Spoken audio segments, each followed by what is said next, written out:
Muy buenos días. Muy buenos días, queridos alumnas y alumnas. Hola, profes, buenos días. Buen día. Bueno, qué alegría enorme estar con ustedes en esta clase de nuestra querida Universidad Nacional de La Rioja. ¿Les parece si abren sus cámaras y hacemos una captura de pantalla? Claro, así tenemos para poner en el campo virtual como una foto con todos ustedes. Va a quedar fantástico. No se preocupen que después le hacemos Photoshop si necesitan. Sí, profe, por favor. Todos salimos Todos fantásticos. salimos de maravilla.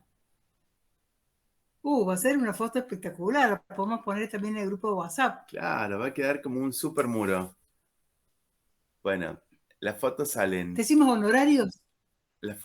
Acá seguimos dando admisión a sus compañeros y compañeras. ¿Decimos honorarios? Así Claro, así sonríen con toda la alegría que se siente este viernes de Derecho Procesal Civil y Comercial. Muy bien, me encanta cómo ya van prendiendo las cámaras, van preparando la sonrisa. En 3, 2, 1.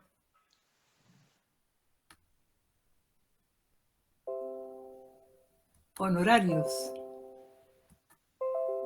Saqué 3 por las dudas, así salíamos bien todos. Fantástico, las compartimos después en el grupo de WhatsApp. Por supuesto.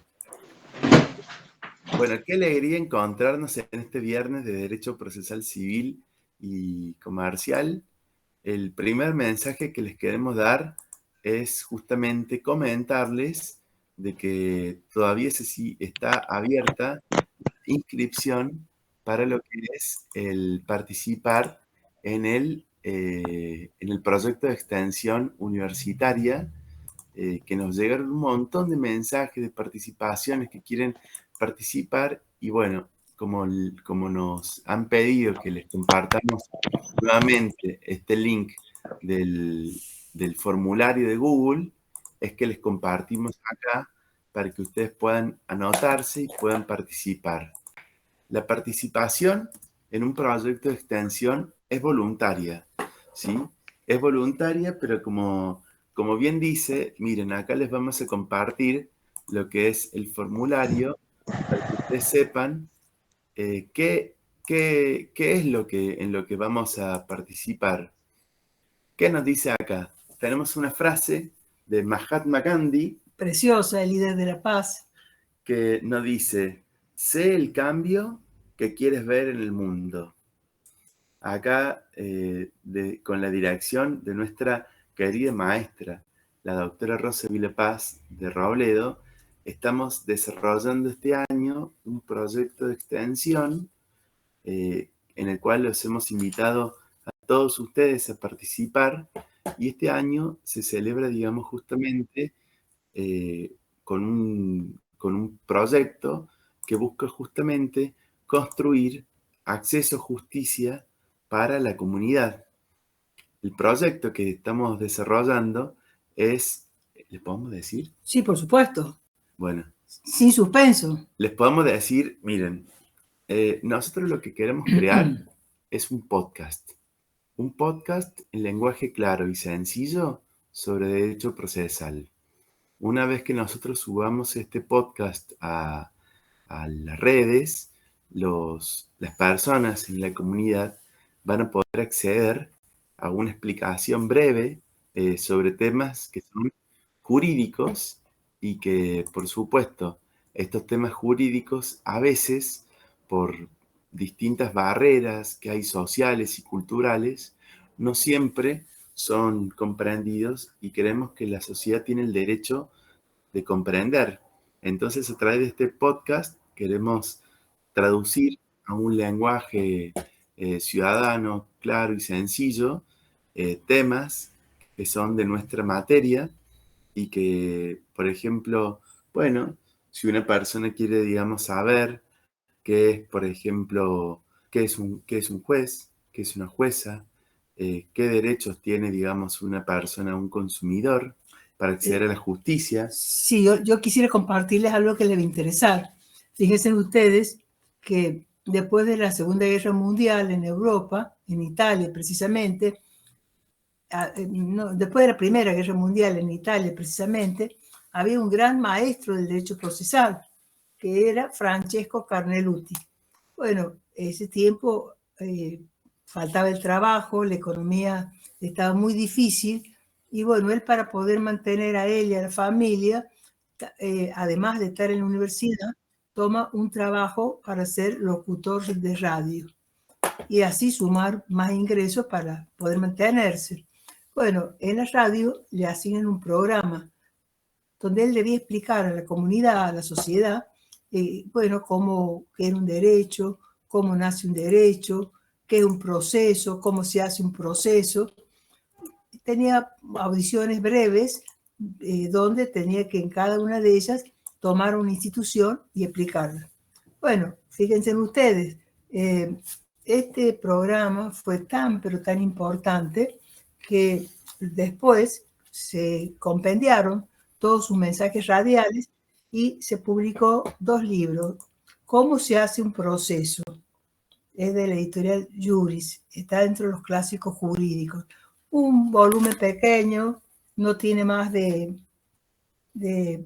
170 páginas, pero es un volumen muy, muy pequeño. Y otro también referido a qué es el derecho. Bueno, la idea nuestra, utilizando la tecnología, es trabajar no lo mismo que Francesco Carneluti, pero sí, como la universidad tiene que interactuar con la sociedad y brindar resultados permanentes, bueno, desde la cátedra, desde el Instituto de Derecho Procesal, nos parece importante hacer los podcasts para poder llegar no solamente a la provincia de La Rioja, sino a todos, a todas las demás provincias hermanas, al mundo, explicando sencillamente estos conceptos tan, pero tan importantes, que son conceptos importantes porque se desgajan de las garantías judiciales, constitucionales y convencionales, que es la base de toda república, sobre todo en este año que estamos celebrando los 40 años de la democracia, 1983-2023. Entonces nos parece un homenaje desde el aula muy importante y bueno, y amplio, y muy democrático, porque bueno, van a poder participar todos los que quieran hacerlo. Así que bueno, esperamos que se inscriban. La verdad que sí, esperamos que se puedan sumar y que puedan participar, porque también les comentamos, es la participación de ustedes en los proyectos de extensión, que en muchos casos es la primera, es muy importante para lo que es, digamos, la evaluación de la carrera de abogacía. Exacto, exacto. La universidad tiene 3 funciones: docencia, investigación y extensión. Y siempre se apuntala la docencia. Y hay un poco de ausencia en la investigación y la extensión. Por eso es que tenemos que afianzar estas 2 funciones de la universidad.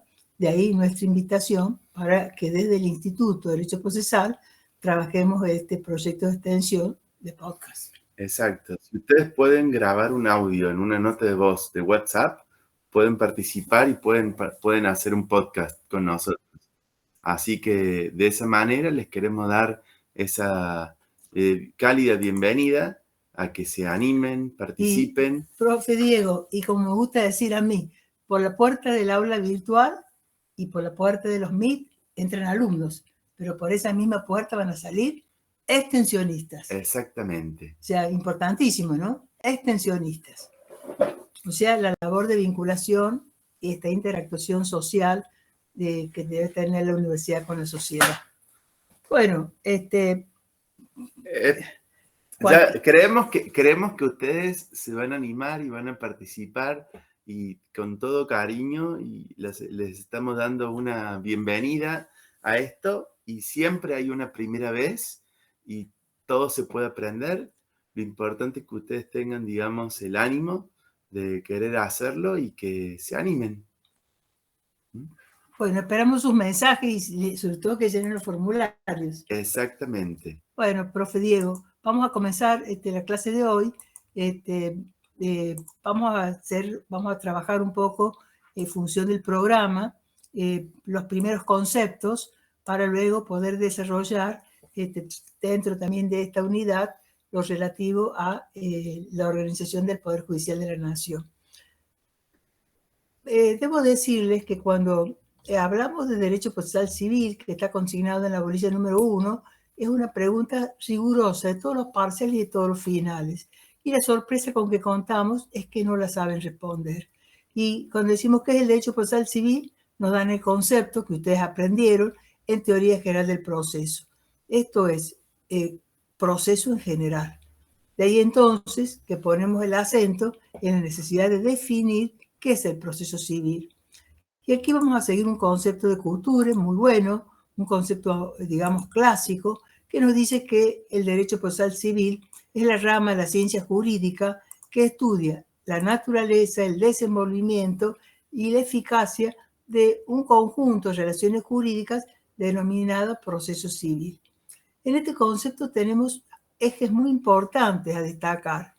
El objeto de estudio del derecho procesal civil es estudiar la naturaleza del proceso civil, o sea, que es el proceso.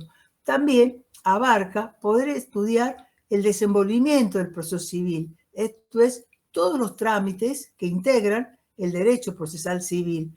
Ustedes vieron que cuando se han comprado o lo han bajado de las páginas o lo han consultado en el aula virtual a través de los links al Código Procesal Civil y Comercial de la Nación y al Código Procesal Civil y Comercial de la Provincia de La Rioja, vieron que son códigos importantes que regulan muchos procedimientos.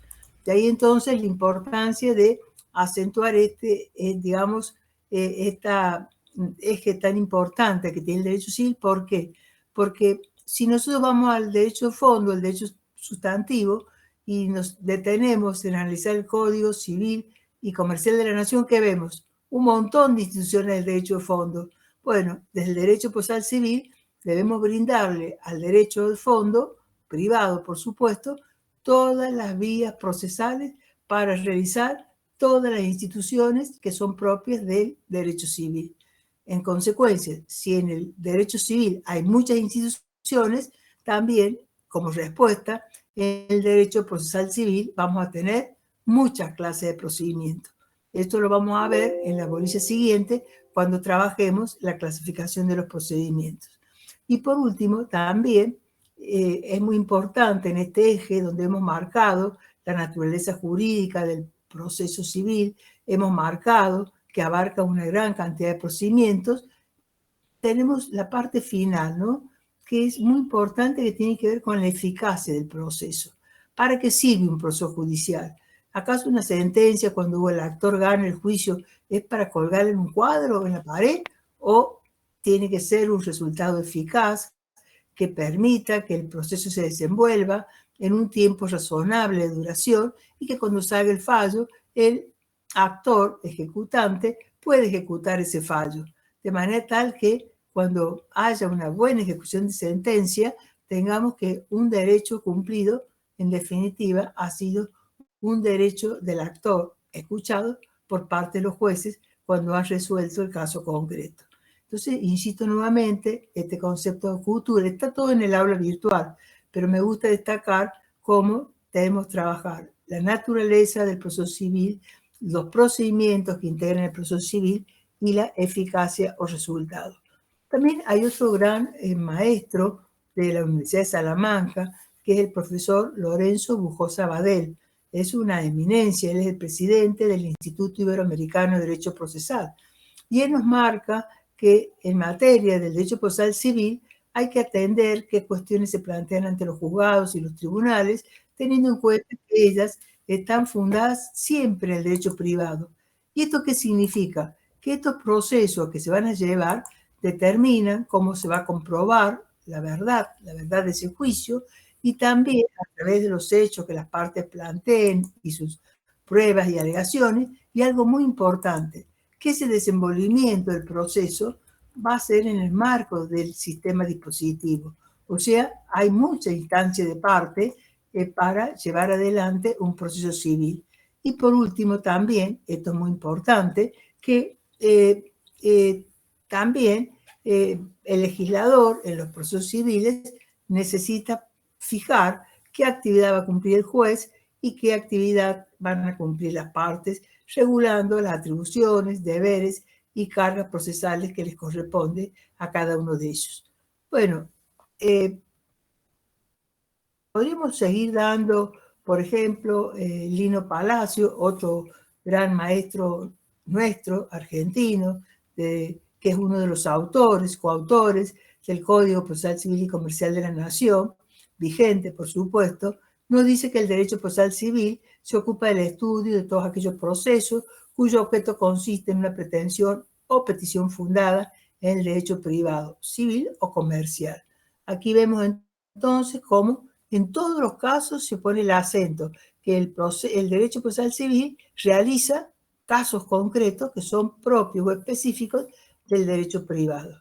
Desde la cátedra, en lo personal, consideramos que el derecho procesal civil es una rama dentro del derecho procesal que tiene por objeto el estudio, en primer lugar, de la organización de los órganos jurisdiccionales, en otras palabras, del fuero civil y comercial, según las respectivas leyes orgánicas de los poderes judiciales, con más todas sus especializaciones, como son los nuevos tribunales que se están creando, en particular, por ejemplo, los tribunales que tutelan y protegen a los niños, niñas, adolescentes, todo lo relativo a la violencia de la mujer, etc.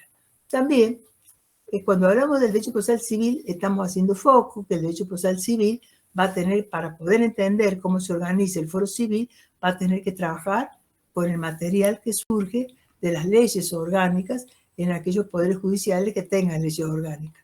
Y aquellos que no las tienen, habrá que integrar todas las leyes que se han ido dictando en forma sucesiva para organizar ese poder judicial, como ocurre en el caso de la Nación, que no tiene ley orgánica del Poder Judicial Nacional, mientras que en la provincia de La Rioja sí contamos con una ley orgánica para organizar la función judicial provincial. El segundo eje que tiene el derecho procesal también es trabajar todos los procedimientos civiles, y para esto va a tomar como fuente los respectivos códigos procesal civil y comercial de la Nación y código procesal civil y comercial de la provincia. Pero no solamente los procedimientos que están regulados en los códigos, sino también las nuevas estructuras procesales que aún no están reguladas, pero que, por ejemplo, resultan de la Constitución Nacional con la reforma del año 1994, como ocurre, por ejemplo, con los procesos colectivos. Bien, tenemos también que el tercer eje que nos interesa marcar son los métodos participativos de resolución de conflictos, como es la mediación, el arbitraje, la conciliación, etc.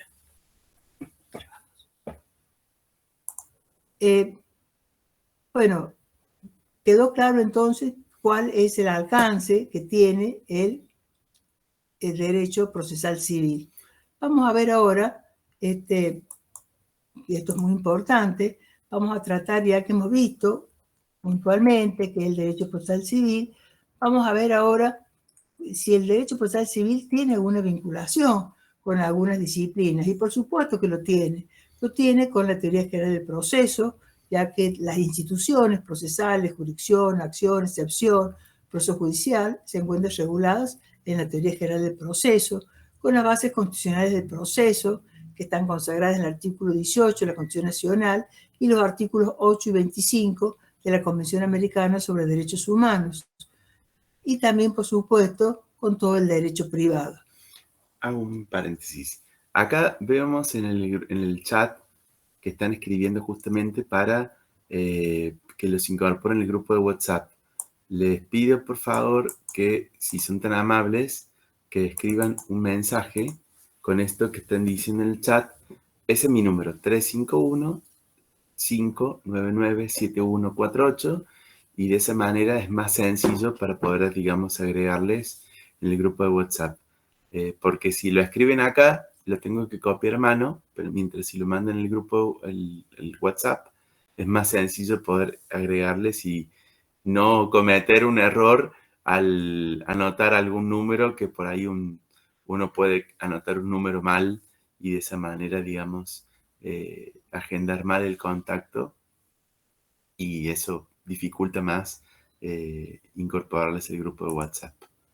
Bien, tenemos que también, muchas gracias, profe Diego, tenemos que también el derecho procesal civil se vincula con el derecho constitucional en función de la primera parte de la Constitución, con las bases constitucionales que surgen del artículo 18 debido proceso, defensa en juicio, etc.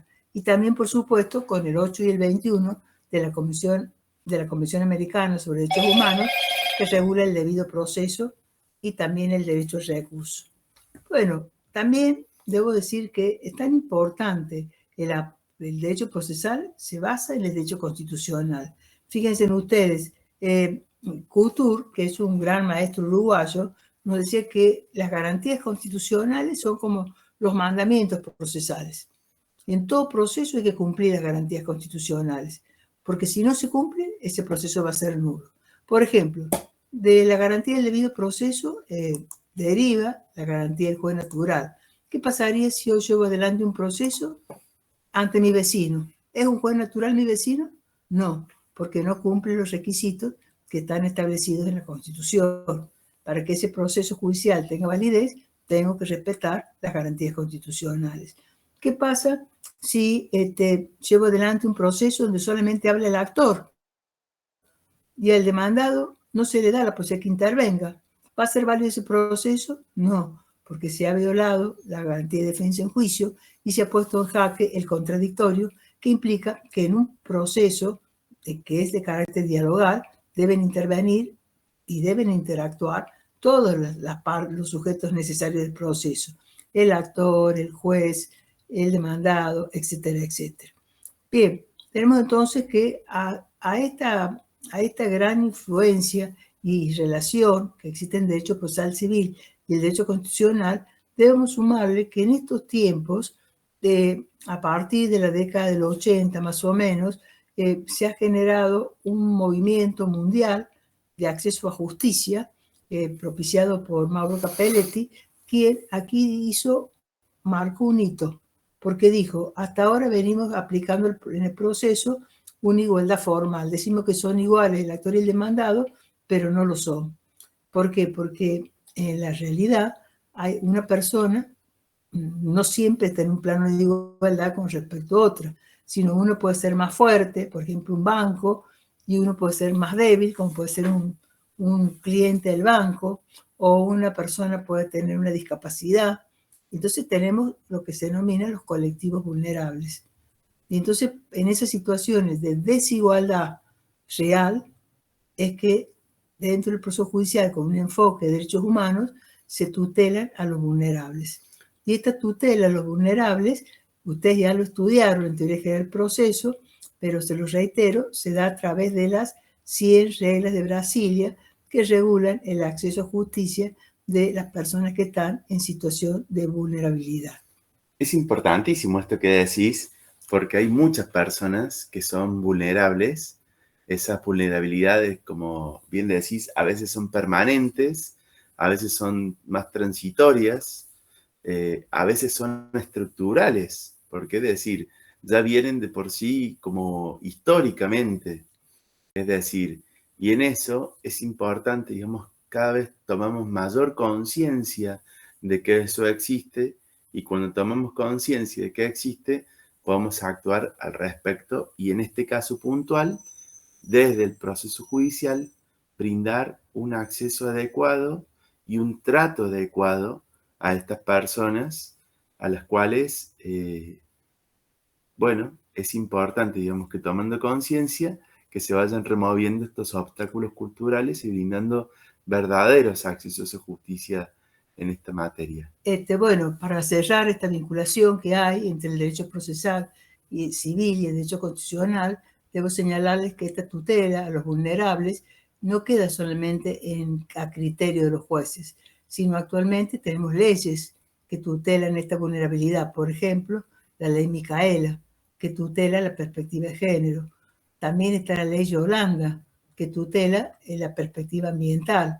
Bueno, y a partir del año pasado, que celebramos que las Islas Malvinas son argentinas, también se ha habilitado la vulnerabilidad de Malvinas, y también, bueno, sobre eso todavía se está construyendo una vulnerabilidad que estaría captada en forma específica por la ley.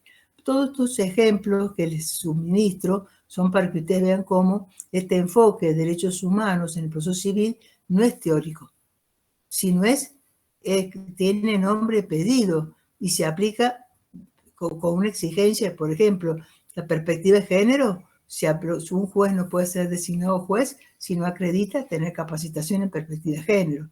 Las universidades también tienen capacitación en perspectiva de género. O sea, son leyes de carácter obligatorio. Bien, tenemos también otras relaciones, el derecho procesal civil con el derecho privado, y cómo no, si el derecho procesal civil realiza las instituciones del derecho privado. Por ejemplo, si una persona compra una casa y el vendedor no le quiere entregar la llave de la casa, ¿qué va a hacer? Y un juicio para reclamar que el vendedor le entregue la llave de la casa. O si compró la casa y el vendedor no le quiere dar la escritura pública, ¿qué va a hacer? Un juicio de escrituración para que el juez, en su caso, labre esa respectiva escritura pública de dominio. También se vincula con el derecho administrativo, dado que no debemos tener siempre presente que el Poder Judicial tiene que organizarse internamente para poder ser eficaz. Toda la organización interna que debe ser el Poder Judicial, que está vinculado con la eficacia, se denomina la gestión judicial. Hay distintos modelos y formas. Vamos a dar los más importantes, que es que los altos cuerpos, en función de sus poderes de superintendencia, van dictando lo que nosotros llamamos la normativa doméstica, que son las acordadas o los acuerdos reglamentarios que van regulando, bueno, la prestación del servicio de justicia en determinado momento. En la época de la pandemia del COVID-19, bueno, por ejemplo, la Corte y el TSJ de la Función Judicial de La Rioja iban dictando acordadas para fijar las ferias judiciales extraordinarias, la suspensión de los plazos, la reanudación de las actividades judiciales, fijar las vacaciones, los traslados de los empleados, la recepción de la firma digital, etcétera, etcétera. En la universidad también tenemos ese tipo de normativa, nada más que en la universidad no le llamamos acordadas ni acuerdos, sino le llamamos ordenanzas. Vieron cuando ustedes, por ejemplo, quieren saber cómo es el régimen para rendir, dicen, vea la ordenanza tal. Quieren ser ayudantes a alumnos, vea la ordenanza tal. O sea, es normativa doméstica para hacer efectivo y eficaz un servicio. En este caso puntual, el servicio de justicia. También tenemos una vinculación del derecho civil con el derecho tributario, porque la justicia civil no es gratuita. Para poder iniciar un expediente hay que pagar un bono en la provincia o tasa de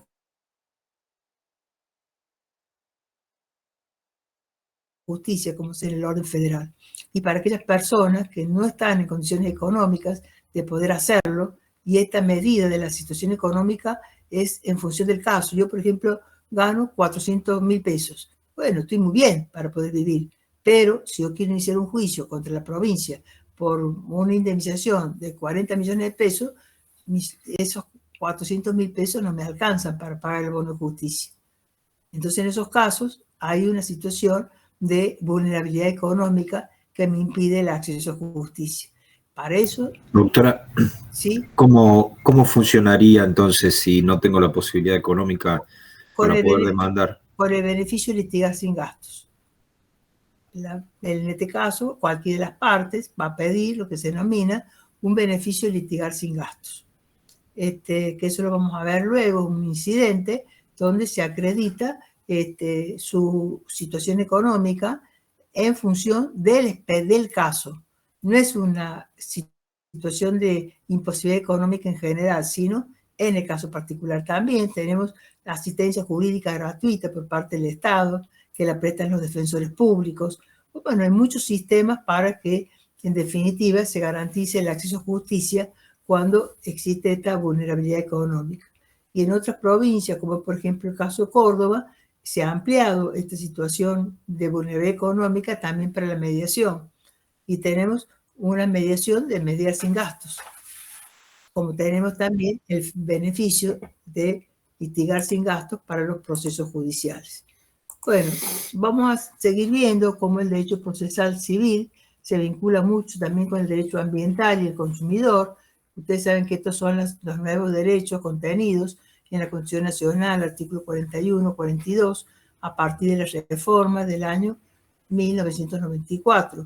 Bueno, todo esto son nuevas realidades, un derecho nuevo en construcción, todo lo que es el derecho ambiental y por supuesto también el colectivo de los consumidores y usuarios, que se ha definido durante la pandemia como un colectivo de hipervulnerabilidad. Cuando uno va y compra, un consumidor o un usuario, y frente a la fábrica, frente a la empresa que produce, obviamente uno es la parte débil. Entonces hay que tutelarlo, eso se tutela a través de protección del derecho consumidor. Y como bien decís vos, también estos dos campos del derecho sustancial, tanto el derecho ambiental como el derecho de consumidores y usuarios, generan nuevas estructuras procesales.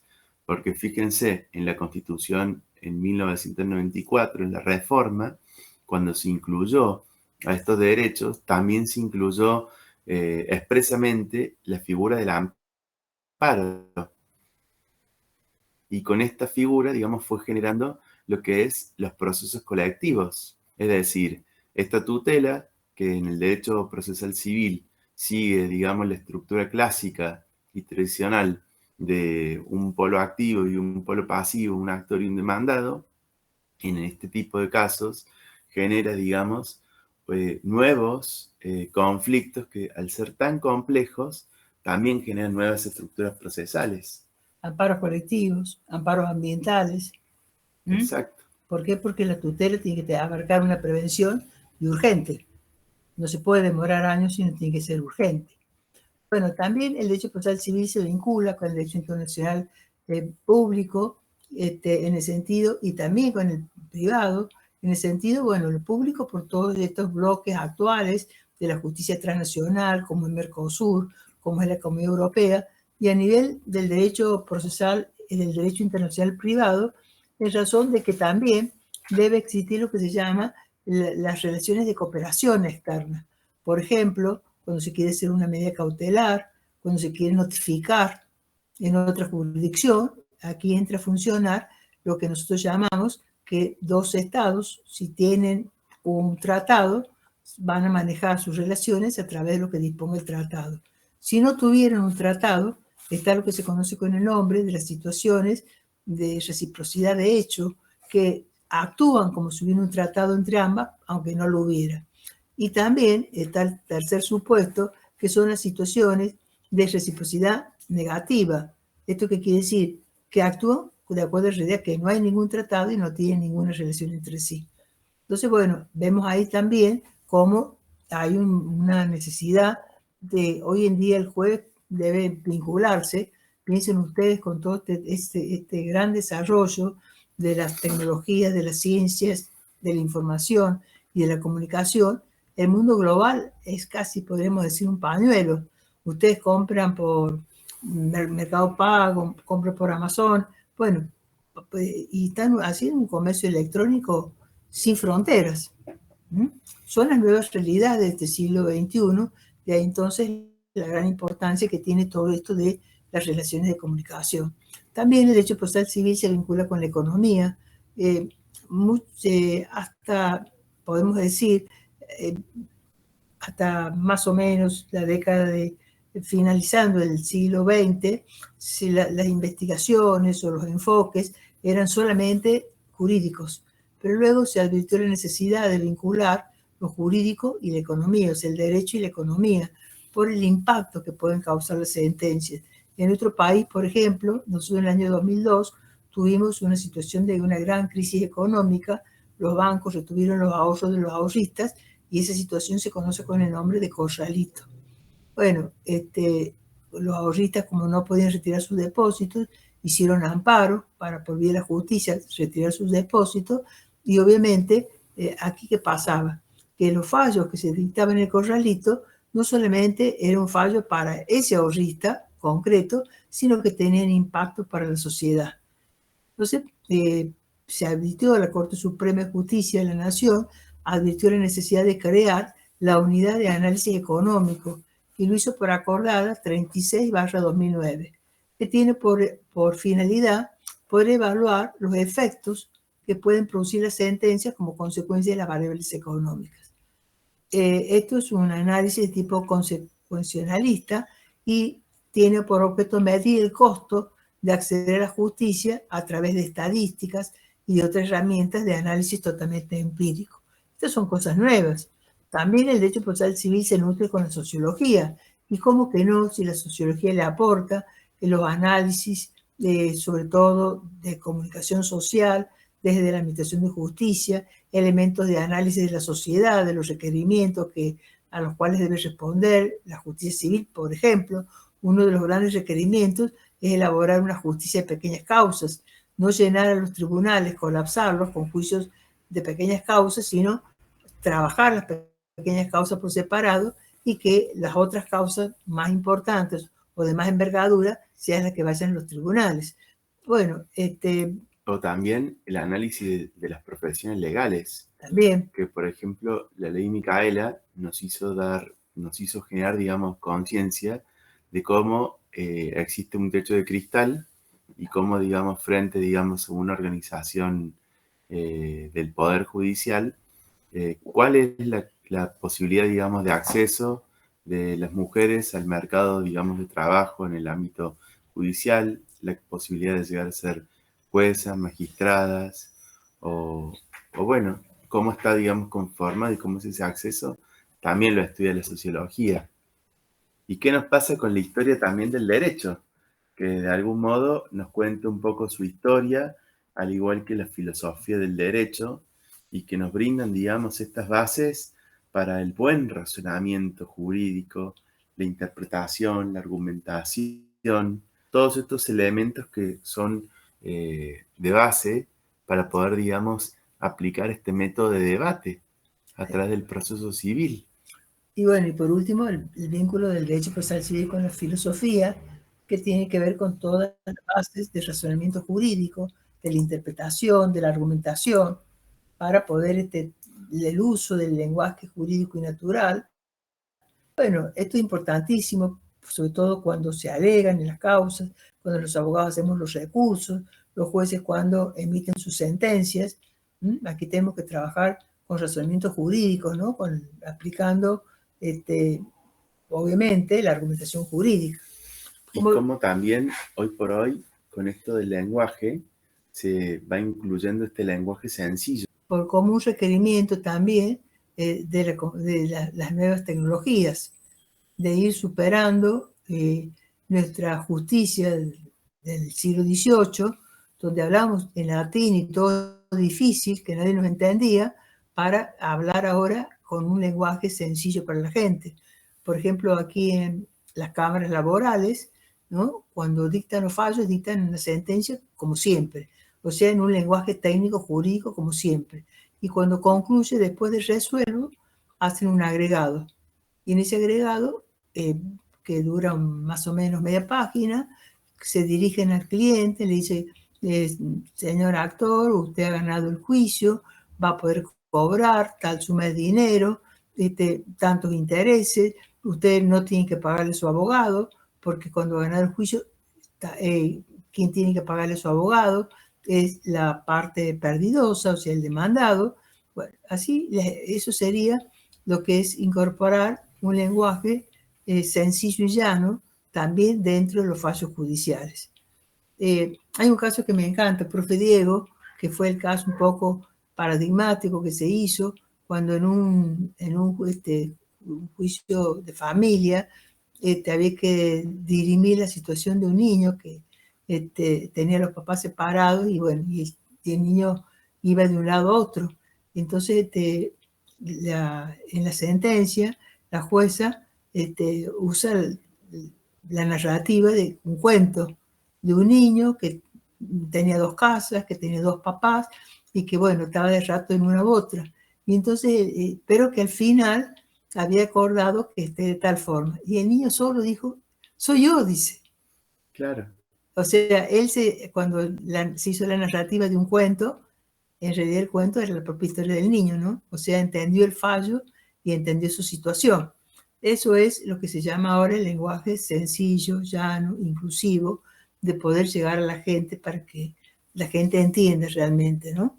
Por ejemplo, nosotros usamos foja, ahora hay que decir página, fecha, ahora hay que decir hechos. O sea, hablar, como se dice, es para la gente, con una justicia cercana a la gente y con una justicia humanizada para la gente también. Bueno, vamos a ver ahora cuál es hemos visto que así como cuando ustedes estudiaron teoría general del proceso, vieron que el objeto de la teoría general del proceso era el estudio del proceso judicial. Nosotros también en el derecho procesal civil tenemos por objeto el estudio del proceso civil. Y podemos decir que el proceso civil tiene por objeto un conflicto siempre de derecho civil. Por ejemplo, si ustedes me dan el concepto de teoría general del proceso, que es una serie progresiva, gradual y concatenada de actos procesales cumplida por los organismos judiciales y demás intervinientes del proceso, para que previo proceso el juez dicte sentencia en un caso. Y si ustedes le agregan civil, me están dando un concepto de derecho procesal civil y de proceso civil. Pero si ustedes para un caso y no me agregan la palabra civil, o sea, no me incluyen que la cuestión juzgable es una cuestión de derecho privado, me están hablando en temas, con un enfoque general del derecho procesal o del proceso judicial en general. O sea, la particularidad que tiene es agregar a lo que ustedes estudiaron en teoría general del proceso esta palabra, que se trate de un concepto que propio o de contenido del derecho privado. Bien, tenemos que también De Santos, por ejemplo, nos dice que el derecho procesal civil es aquel que se ventila y se dirime por la jurisdicción ordinaria y sobre cuestiones del derecho privado en su esencia. Ejemplos del derecho privado: las locaciones, las compraventas, las sucesiones, las reivindicaciones, todo el Código Civil y Comercial de la Nación, en todas sus instituciones y con sus leyes complementarias, por supuesto. Bueno, en lo personal, yo considero que el proceso civil tiene por objeto realizar las pretensiones del derecho privado y para poder hacerlo va a asumir distintas adecuaciones necesarias y cada una de ellas se efectúa en directa relación con el contenido juzgable. ¿Esto qué quiere decir? Que el derecho procesal civil abarca una diversidad de procedimientos, de conocimientos, ejecutivos, monitorios, los cuales se siguen ampliando para tutelar nuevos institutos, como son los intereses colectivos que están previstos en el artículo 43 de la Constitución Nacional. Además, también tenemos que el proceso civil se va a aplicar supletoriamente a todos los fueros, a laboral, familia, contencioso administrativo. ¿Por qué? Porque es el que brinda una mayor tutela al derecho de defensa. O sea, el proceso civil es como un proceso madre por los alcances que tiene. Bueno, vamos a ver, aquí rápidamente vamos a recordar que el proceso civil, al igual que el proceso en general, se integra por los elementos subjetivos, que son los sujetos necesarios del proceso, actor, demandado, juez, elemento objetivo, que son los actos procesales, que se traducen en las distintas etapas necesarias del proceso: instrucción de cuestiones, con demanda y condición de demanda, prueba, discusión, sentencia, y las etapas eventuales de impugnación y de ejecución de sentencia. Y también tenemos el elemento teleológico, que el proceso civil tiende a ¿qué? A realizar la justicia en el caso concreto. Y esto es importantísimo. Importantísimo porque aquí tenemos que trabajar, y en esto me quiero quedar, cómo sabemos nosotros, cómo detectamos nosotros que un proceso civil es un proceso válido. ¿Cómo detectamos? Porque escuchamos la tele, no, para nada. Porque vamos a tribunales no, para nada. Ahora vamos cada vez menos a tribunales porque ya no existen, ya en Argentina y en las provincias ya no llevamos los expedientes en soporte papel, sino han sido sustituidos por los expedientes judiciales electrónicos. Esto significa la existencia de una plataforma judicial. Tenemos también un sistema de gestión judicial de causas y los abogados tenemos que tener un domicilio digital para poder tramitar las causas judiciales a través de expedientes judiciales electrónicos. Esta nueva realidad nos ha situado a partir de la pandemia, algunos poderes judiciales antes, pero la mayoría a partir de la pandemia, en un proceso judicial del siglo XXI, porque es un proceso judicial con tecnología. Bien, para poder detectar cuando un proceso es válido, tenemos que trabajar los presupuestos procesales, los presupuestos que se acuerdan, ustedes estudiaron en teoría del proceso, son los presupuestos procesales, los materiales y los presupuestos procesales, los procesales y también los presupuestos procesales materiales. Bueno, dentro de estos presupuestos procesales hay un gran autor, que se llama Hernando de Echandía, que ha trabajado mucho el tema de los presupuestos. En realidad, para ser riguroso con la historia, este tema no es un tema novedoso, sino viene siendo trabajado desde el año 1868, cuando von Bülow, profe, 1868, siglo XIX. Segunda ¿puede mitad. repetir el autor? Disculpe, ¿puede repetir el autor? Von Bülow. Por favor, podemos anotar, Dieguito. Gracias, profe. Sucede que... Von Bülow publica un libro que se llama La teoría de las excepciones procesales y los presupuestos procesales. Pero Chamblias es más contemporáneo, ¿no? Es del siglo XX. Este es del siglo XIX. Aquí se empieza, digamos, a trabajar este tema. Von Bülow estudiaba el derecho romano y él buscaba, estudiando derecho romano, buscaba, en ese momento estaba embrionariamente surgiendo el derecho procesal, ni siquiera tenía el nombre de derecho procesal, se llamaba un derecho práctico. El nombre de derecho procesal recién va a surgir en el año 1903, cuando Giuseppe Chiovenda, en una locución ante sus alumnos, dijo, he aquí el derecho procesal, recién en 1903. Pero en el año 1868, von Bülow buscaba entender un poco qué era el proceso. Entonces von Bülow dijo, para poder entender lo que es el proceso, voy a ver cómo funciona el derecho en general. Entonces, estudiando el derecho romano y estudiando el derecho en general, él vio que es propio del derecho el instituto de la relación jurídica. Por ejemplo, cuando una persona compra a otra, entre el comprador y el vendedor, ¿qué se genera? Un vínculo, y ese vínculo es una relación jurídica, que asigna roles al actor, al comprador y al vendedor. Entonces ahí le gustó a von Bülow este instituto, ¿no? Y dijo, bueno, voy a también verlo al proceso judicial como una relación jurídica. Y en esta relación jurídica voy a integrar a los tres sujetos necesarios, al actor y el demandado, en la parte del vértice del triángulo, y en la punta del triángulo lo voy a integrar al juez. Y aquí tengo un proceso válido. ¿Por qué? Porque tengo una relación jurídica procesal. Y entonces dijo, bueno, y para que estos sujetos necesarios del proceso integren una relación jurídica procesal, vamos a ver cuáles son los presupuestos procesales. ¿Qué requisitos tiene que cumplir el actor y el demandado? ¿Qué requisitos tiene que cumplir el juez? ¿Y qué requisitos tiene que tener la demanda para que sea un proceso judicial válido? Y ahí es cuando se elaboran estos presupuestos procesales, que los tiene que cumplir el actor cuando inicia la demanda.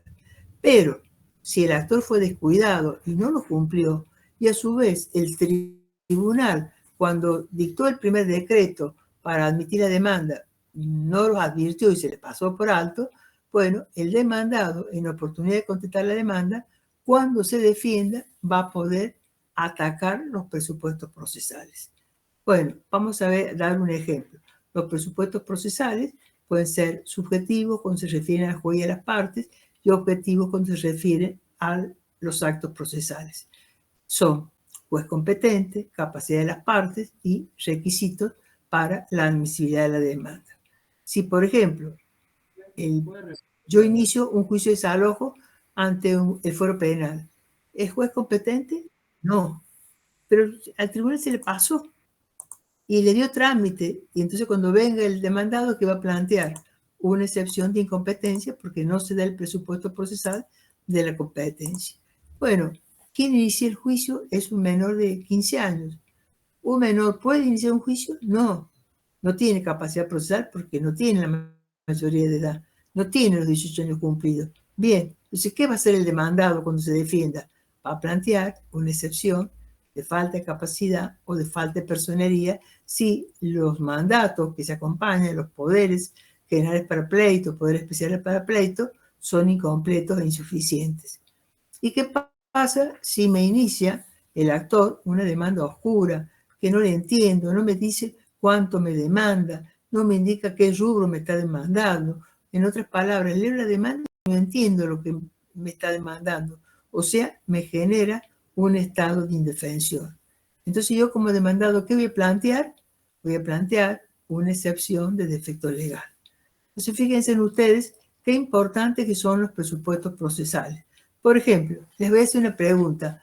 ¿A ustedes les gusta el fútbol? Digo, A mí sí. Esta pregunta es para todos. Para Acá está, también está Maricel. ¿Le gusta el fútbol a todos? Bueno, Sí, profe. como gusta, les gusta. Pero ¿quién le entiende? Algunos entienden mucho, otros entienden menos. Pero ¿cómo se dan cuenta ustedes cuando prenden el televisor y hay un partido de fútbol? ¿Qué ven? Jugadores. La cancha. Los equipos, la cancha, el estadio. Ven jugadores, ven una pelota, ven arcos y ven un árbitro y ven también los del VAR, aunque a los del VAR no se los ve mucho.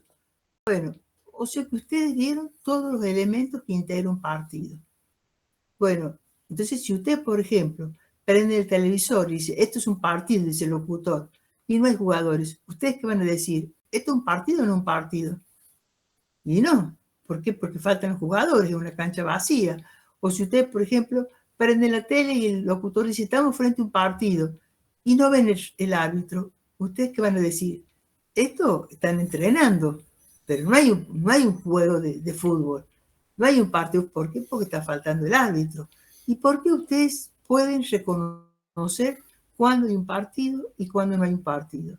Porque ustedes reconocen los elementos o los presupuestos que integran un partido judicial, que son los jugadores, que son el árbitro, después la infraestructura, que es la cancha, los arcos, la pelota, las reglas para jugar ese partido. Bueno, lo mismo pasa con un proceso judicial. ¿Cómo yo veo un proceso judicial?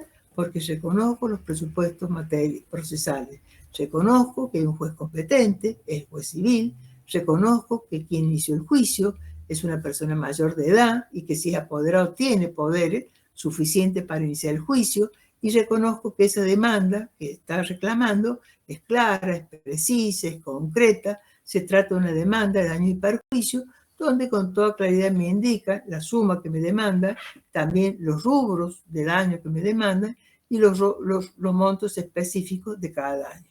Entonces ven ustedes cómo yo siempre cuando veo estos temas me maravillo de von Bülow, ¿no? Porque él dijo, bueno, en definitiva los presupuestos procesales es dar identidad a un instituto, darle al instituto del proceso civil. Yo, si los manejo con toda claridad, bueno, no voy a dudar cuándo tengo un proceso civil y cuándo no tengo un proceso. Y si no tengo un proceso, ¿qué voy a hacer? ¿Me voy a defender como demandado con excepciones o voy a plantear recursos de nulidad? O sea, voy a ejercer mi derecho de defensa. De ahí entonces la gran importancia que tienen estos presupuestos procesales. Pero junto con los presupuestos procesales, nosotros también tenemos los llamados presupuestos materiales. Esto es, no me interesa ya me dieron la razón, en el sentido que interpuse la demanda y el tribunal me dictó el primer decreto y notifiqué el traslado de la demanda y el demandado no me opuso ninguna excepción dilatoria, ni de incompetencia, ni de falta de capacidad o de personería, ni de la admisibilidad de la demanda a través de un defecto legal en el modo de proponer la demanda. O sea, tengo un proceso judicial válido. Pero a mí como actor no me interesa solamente tener un proceso judicial válido, sino me interesa, además de tener un proceso judicial válido, tener derecho a una sentencia favorable. En otras palabras, me interesa ganar el juicio. Y para poder ganar el juicio, ¿qué debo, juntamente con la demanda, qué debo acreditar? Debo acreditar los presupuestos que están vinculados al caso concreto que estoy planteando. Estos presupuestos que están vinculados al caso concreto son aquellos que habilitan que el juez pueda fallar la causa en la que interviene. Y la ausencia de algunos de estos presupuestos materiales le impide al juez poder fallar. Estos presupuestos materiales son la legitimación en la causa, el interés y la idoneidad jurídica del objeto. Bueno, la legitimación de la causa es una condición concreta que deriva de la ley para que en cada caso concreto, bueno, la parte esté habilitada para poder demandar. Por ejemplo, bueno, Juan Pérez es inquilino de una casa y la dueña de casa decidió vender la casa. Hay una nueva dueña. Pregunto, Juan Pérez no paga el alquiler. Y entonces, como no paga el alquiler, la antigua dueña le inicia un juicio de cobro de alquiler a Juan Pérez. Pregunto, ¿esta antigua dueña tiene legitimación para cobrar los alquileres a Juan Pérez? ¿Qué le parece? Y no, si ella ya vendió la casa. ¿Quién está legitimada para cobrar los alquileres? Y la nueva dueña. Por ejemplo, yo compro un auto y el auto tiene desperfectos, quiero demandar a la fábrica, pero me pongo nervioso, si hago un juicio, no me gusta, me hace mal. Bueno, le pido a mi vecino que él haga el juicio. Mi vecino está legitimado, tiene legitimación activa para demandar a la fábrica porque mi auto tiene defectos. Y no tiene ningún vínculo. Pero si, doctora, si al vecino le firmo un poder para que... Eso es otra cosa, si es mi apoderado. Pero mi apoderado me integra. El apoderado me integra la parte. O sea, yo estoy hablando de desdoblando dos partes distintas. Supongamos, el único que está legitimado para poder demandar es el comprador. Si el comprador cediera su auto, y bueno, será el cesionario. Pero como ven ustedes, siempre la legitimación en la causa deriva de la ley de fondo. Y está siempre de la mano de la ley de fondo. Nosotros no tenemos una buena técnica legislativa. Nuestras leyes cuando legislan no hablan de la legitimación, pero las últimas leyes, por ejemplo la de habeas data, ya empieza a hablar de legitimado activo, de legitimado pasivo, para acreditar cuando existe esta legitimación en la causa, que sería muy claro, ¿no? Que las leyes digan, de cualquier tipo de ley, que establezca quién es legitimado activo y quién es el legitimado pasivo que está regulando esa ley específica. Bueno, el otro gran presupuesto material muy importante es el interés sustancial que debe tener quien reclama la prestación del servicio de justicia en un caso concreto. Este interés debe ser concreto, debe ser actual, debe guardar relación con el caso concreto. Por ejemplo, una mamá que tiene 15 años. El juez está con mucho trabajo y no falla. Pero dentro de 8 años se pone al día en todo el juzgado y quiere hacer ese fallo. Pregunto, la niña ya no tiene 15 años. 15 más 8 tiene 23 años. Es mayor de edad, ya no necesita autorización judicial. Ya no hay un interés actual, ya no hay un interés concreto. Esa causa se vino, por el transcurso del tiempo, se tornó una cuestión abstracta. Y el juez, como ya no está el presupuesto material del interés, ya no puede fallar. Por último, el otro presupuesto es la idoneidad jurídica del objeto. Por ejemplo, si en un juicio de cobro de pesos yo estoy reclamando el cobro de una deuda de juego o el cobro por vender droga, este tipo de cobranzas son objetos jurídicos idóneos que me justifican poder demandar. No. Pero entonces ven ustedes cómo la legitimación a causa, el interés y la idoneidad jurídica del objeto son los presupuestos materiales. ¿Para qué? Para ganar el juicio. ¿Esto qué significa? Que el actor, cuando va a entablar la demanda, tiene que pensar en estos dos presupuestos. Primero, poder abrir el juicio. Juez competente, capacidad o personalidad de las partes y admisibilidad de la demanda. Y segundo, una vez que logró abrir el juicio, tiene que pensar también en el caso concreto que está planteando, que va a ser resuelto al momento que el juez dicte la sentencia. Y para ese caso concreto, ¿qué debe acreditar? Los presupuestos materiales del proceso.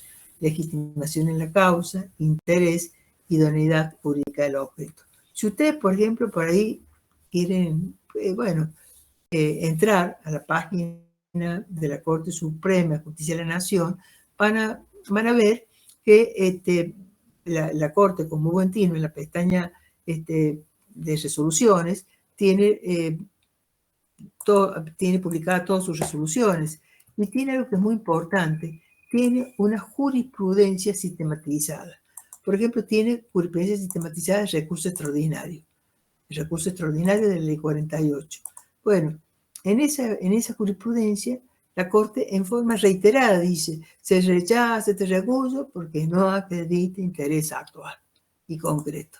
O sea, para que ustedes vean, el interés en la justicia tiene que ser cuando inicio el juicio, cuando lo tramito el juicio y al momento que el juez tiene que fallar ese juicio.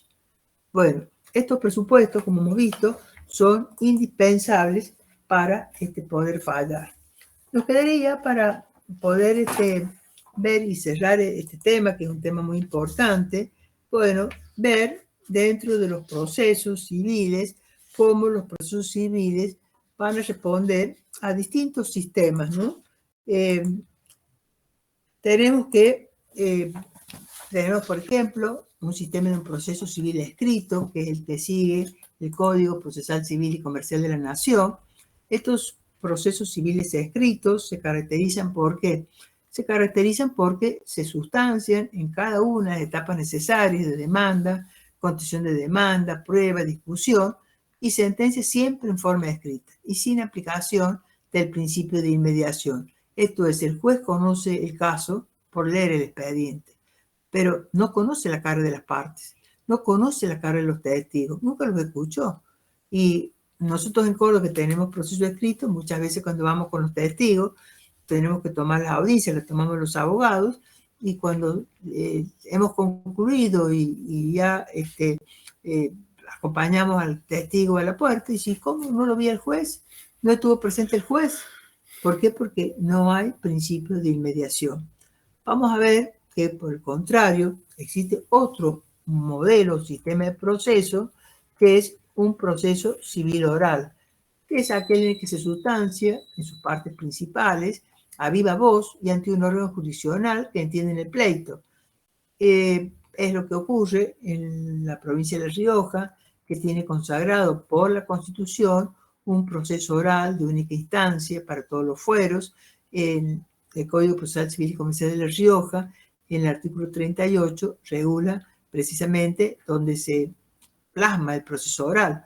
El proceso oral se caracteriza porque va a haber una demanda escrita, una constitución de la demanda escrita, un diligenciamiento de las pruebas, digamos, no oralizadas, como son las documentales, las informativas, y luego, por esencia, vamos a tener la audiencia de debate, la audiencia de vista de causas, prevista en el artículo 38 del Código de la Provincia, donde ahí, bueno, se sustancia todo el proceso, se ratifica la demanda, las pruebas, y sobre todo, lo más importante, bueno, el juez va a tener una inmediación con las partes y sobre todo también con la recepción de la prueba. Bien, tenemos también que existen nuevas formas de procesos, ¿no? Como es, por ejemplo, el proceso por audiencia, que es un poco, digamos, como una forma superadora, que sería un proceso oral, nada más que tenemos que agregarle una audiencia más. Tenemos una demanda y constitución de demanda escrita, luego tenemos que se llama la audiencia preliminar, que es como un gran colador, muy complejo porque tiene muchas funciones para invitar a la conciliación, a la mediación, para sanear el proceso, para también prefijar los puntos litigiosos y precalificar la prueba. Y luego continuar con el diligenciamiento, discusión y dictado de sentencia. Bueno, en realidad, en el proceso por audiencia, esto que acabo de expresar es así en el regulado en el Código de la Nación, que solamente tiene la audiencia preliminar y eso no es un proceso por audiencia.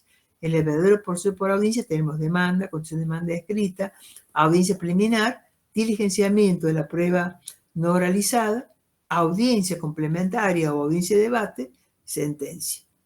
O sea, el proceso oral tiene una sola audiencia, la audiencia de vista causa, el proceso por audiencia tiene dos, la previa, la preliminar, y luego la posterior complementaria o audiencia de debate o audiencia, digamos, de vista de causa. Bien, también debo señalar que el proceso judicial transita por las nuevas tecnologías de la ciencia de la información y de la comunicación, y a partir de la sanción de la ley 26.685 del año 2011 se autorizó, la incorporación del proceso judicial electrónico. Se le encomendó a la Corte Suprema de Justicia de la Nación y al Consejo de la Magistratura el llevar adelante toda la reglamentación e implementación de las nuevas tecnologías, que se hizo con mucha gradualidad. Se comenzó trabajando la notificación electrónica, y primero aplicada para determinados tipos de recursos, sobre todo los de queja, luego se extendió a los recursos extraordinarios federal, y así se fue extendiendo primero de la Cámara, luego se extendió a todos los tribunales del territorio, o sea, con mucha gradualidad. También se incorporaron las mesas generales de entrada con causas informatizadas, que suponen una plataforma electrónica, un sistema de gestión de causas, y vuelvo a decir también un domicilio digital que le dan los altos cuerpos previo a construir lo que se llama la identidad digital de los letrados, que debemos acreditar el título, el DNI, el carnet de abogado, los datos biométricos, los domicilios legales del estudio, el mail, los datos biométricos, para que de esa manera tengamos con esta identidad digital y con el domicilio digital un ingreso para poder consultar las causas y un domicilio digital para recibir las notificaciones electrónicas. Tenemos que, así como en el orden nacional, esta ley nos permitió ir trabajando, insisto, con gradualidad la recepción de las nuevas tecnologías, en función también de la ley de firma digital, la 25.506, y también, sobre todo, con la sanción del nuevo Código Civil y Comercial de la Nación, que entró en vigor en 15 de agosto del año 2015, y que obviamente, 1 de agosto del año 2015, y que tiene la particularidad en el artículo 288 de regular los documentos privados, dentro de los cuales ubicamos a los documentos electrónicos y dentro de los cuales situamos al expediente judicial electrónico. Esta nueva realidad del siglo XXI fue acelerada a causa de la pandemia del COVID-19, donde teníamos que cuidar la salud de todos, cuidar también la salud personal, con feria judicial, con el tiempo del ASPO, el aislamiento total, y luego el tiempo del distanciamiento. De esta manera hubo, digamos, con las infraestructuras, de toda la infraestructura dura que cada provincia contaba, los poderes judiciales de las provincias, lo mismo que la nación, y sin mucha capacitación, pero con lo que había, se fue implementando los expedientes judiciales electrónicos.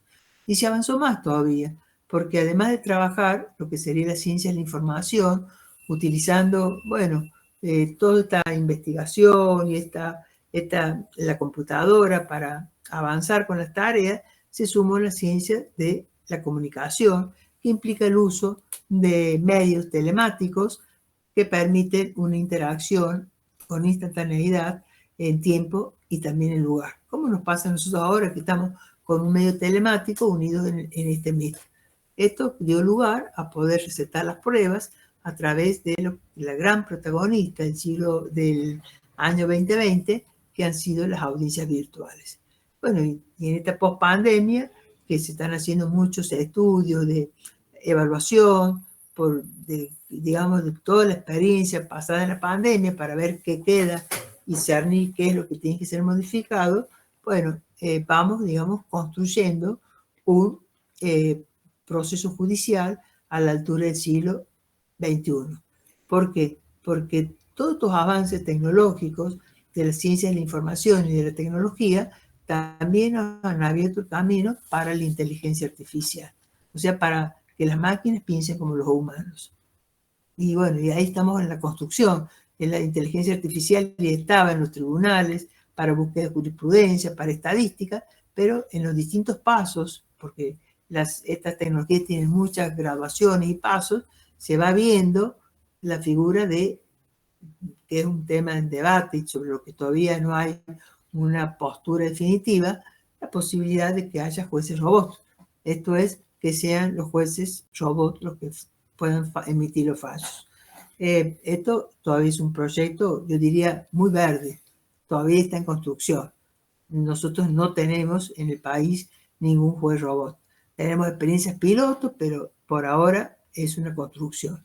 Yo quería mencionar que también en La Rioja, la provincia de La Rioja, desde el ámbito judicial, desde el año 2014, con la ley 9607, comenzó con todo lo que es notificación electrónica. El Tribunal Superior de Justicia dictó muchísimos acuerdos, los pueden consultar en la página de la función judicial de la provincia de La Rioja. Y en el campo virtual. Y en el campo virtual. Y quería rescatar que es la única provincia que reguló por ley las audiencias virtuales, a través de la ley 10.249, donde define, y es una ley muy interesante, porque define todo esto de las plataformas electrónicas, define lo que es una audiencia virtual, y que fue también modificada por la ley 2.254, que fue una modificación muy acertada porque puso el acento que en materia tecnológica hay que trabajar la tecnología, pero desde un punto de una ética tecnológica, o sea,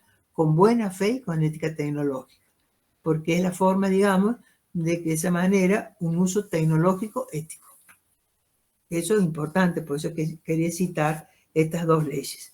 Bueno, con esto estamos en condiciones entonces de poder ya, después de esta presentación, trabajar la organización del Poder Judicial de la Nación. Tenemos mucho avance en esto porque el año pasado ya ustedes en teoría general del proceso han trabajado todo lo que es la organización del Poder Judicial. Nosotros ahora vamos a trabajar solamente la organización del Poder Judicial en el fuero civil. O sea, esto nos simplifica muchísimo. Y vamos a señalar que estaba buscando mi Constitución de la Nación. Tengo acá una abierta. Bueno, después la buscamos. Quería señalar que vamos al capítulo Poder Judicial. Sí, ¿de la provincia o de la Nación? De la Nación.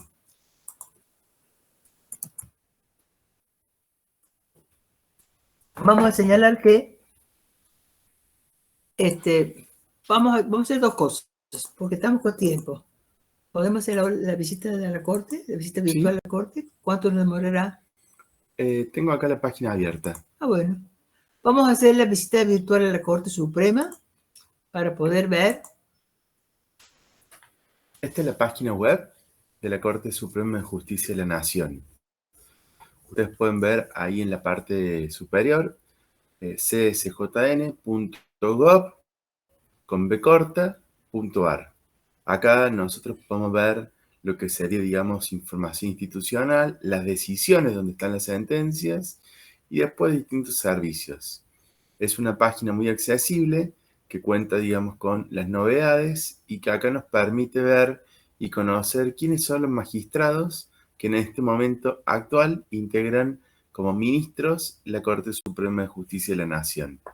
También preguntas muy sencillas, frecuentes, de cómo se compone y cómo se organiza el funcionamiento de la Corte y hay información de los jueces históricos. En la parte de acá de servicios tenemos lo que es la manera de consultar expedientes. Esto es en forma pública. Cualquier persona que tenga el número de expediente y el año puede acceder. También tenemos acá lo que sería datos abiertos, donde se publica toda la información, y los oficios externos, que es para ver lo que es los oficios judiciales electrónicos. Viéndolo a esto desde el punto de vista del organigrama, de cómo está, digamos, funcionando, ustedes acá tienen un mapa interactivo donde pueden ver cómo está organizada la Corte Suprema de Justicia de la Nación, y si ustedes hacen clic sobre cualquiera de estos enlaces, les va a salir también la información sobre esa respectiva repartición, como por ejemplo, si yo busco, por ejemplo, del Centro de Información Judicial. Acá me va a salir dónde está alojada en la página web, quién es el responsable y los datos de conectividad. Bueno, excelente. Estamos aquí con esta organización del Poder Judicial y debemos señalar que en el orden nacional el máximo tribunal del Poder Judicial tiene como máximo tribunal la Corte Suprema de Justicia de la Nación. La Corte Suprema de Justicia de la Nación ha sido integrada, ha sido constituida a partir no del año de la sanción de la Constitución Nacional del año 1853, sino a partir del año 1860, cuando Buenos Aires se suma a todas las provincias a través del dictado de la Ley 27, de la Ley 48, y que sobre todo la Ley 27, que aún tiene pocos artículos vigentes y cuyo artículo 2 regula que es un caso concreto. Y la Ley 48, que se considera como una ley madre, porque bueno, nos regula el habeas corpus y nos regula también el recurso extraordinario federal en el artículo 14, que es la única vía que se tiene para llegar a la Corte Suprema de Justicia de la Nación. Y también, sumado a eso, la causal, digamos, de hecho, que es la causal de sentencia arbitraria.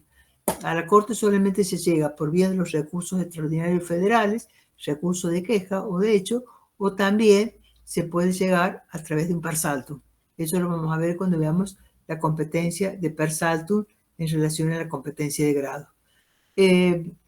Bien, tenemos que nuestra Corte Suprema de Justicia de la Nación tiene, como todo alto cuerpo, dos tipos de funciones. Una función jurisdiccional y una función de superintendencia. En este cuadro que ustedes están viendo, en este organigrama, lo que es jurisdiccional, serían las secretarías judiciales. Y acá está la Secretaría Civil y Comercial. Claro, y lo que es de medidas de superintendencia son todos lo que sería en el organigrama, que está a la parte derecha, que son la Dirección de Seguridad, el Centro de Información Judicial, la Oficina de Justicia Ambiental, etcétera, etcétera. Bien, vamos a señalar que la Corte Suprema, como tal, está integrada por 5 miembros, por la jubilación de uno de ellos, actualmente solamente hay 4 miembros. La Corte Suprema recibe todo por vía originaria, es decir, por una competencia originaria de actuar como juez de primera instancia, recibe casos muy puntuales que están previstos en el artículo 117 de la Constitución Nacional.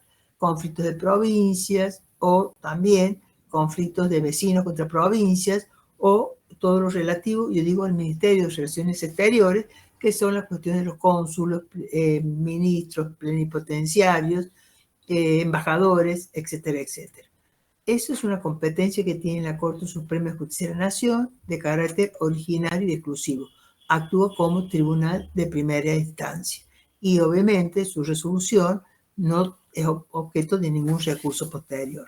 Pero también la Corte tiene una competencia que se llama competencia derivada, que significa que va a entender en todos los casos, todos los recursos extraordinarios federales de la Ley 48 que llegan a la Corte, tanto los que corresponden a la justicia federal como los que corresponden a las justicias locales de cada una de las 23 provincias argentinas y también de la Cava.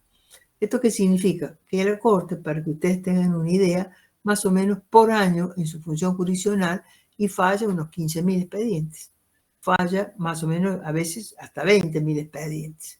Todo esto la Corte lo publica a través de sus estadísticas públicas, donde muestra el manejo de la cantidad de expedientes que ha tenido que juzgar. Son 4 personas y tienen que ver esa cantidad, y el año tiene una cantidad determinada de días hábiles. Si nosotros dividimos los días hábiles entre esta cantidad enorme de expedientes, pongamos 20.000 expedientes en promedio, bueno, no alcanzan las horas para poder fallar. Es por eso que la Corte, para poder atender esta cantidad enorme de expedientes, bueno, está organizada por secretarías judiciales. Tiene 7 secretarías, pero en realidad funcionan, las clásicas secretarías, funcionan solamente 6, porque una le correspondía a FAI, y cuando él falleció, digamos, dejó de funcionar. La Secretaría Civil es la número 1, civil y comercial, la Secretaría 2 es la previsional, la 3 es la penal, la 4 es la constitución administrativa, la 5 era de FAI, que está cerrada, la 6 es la laboral, y la 7 de tributario, aduanero y bancario. Y después también tiene habilitado secretarías para los juicios originarios, que es la competencia originaria de la Corte, prevista en el artículo 117, para las relaciones de consumo y juicios ambientales. Esto hace a lo que sería la competencia federal, que está prevista en los artículos 116 y 117. La competencia federal está prevista en el 116 para todo el Poder Judicial de la Nación y está prevista en el artículo 17 para la competencia originaria y exclusiva de la Corte Suprema de Justicia de la Nación. Quiero decir algo más de la Corte, y es que aunque los tribunales, altos cuerpos, para poder actuar, están habilitados para constituirse en salas, ¿esto qué quiere decir? Que los 4 miembros de la Corte no necesitan actuar en todos los casos, sino se dividen en salas y entonces cada uno atiende en distintas salas y ahí se multiplica el trabajo. Pero la Corte, bueno, nunca se constituyó en sala. Desde su creación interviene en pleno, es decir, intervienen todos los ministros que le integran en todos los casos que llegan a la Corte. Eso es una cosa muy positiva de la Corte y eso también da cuenta del volumen enorme de trabajo que tiene. Bien, esto sería la función jurisdiccional.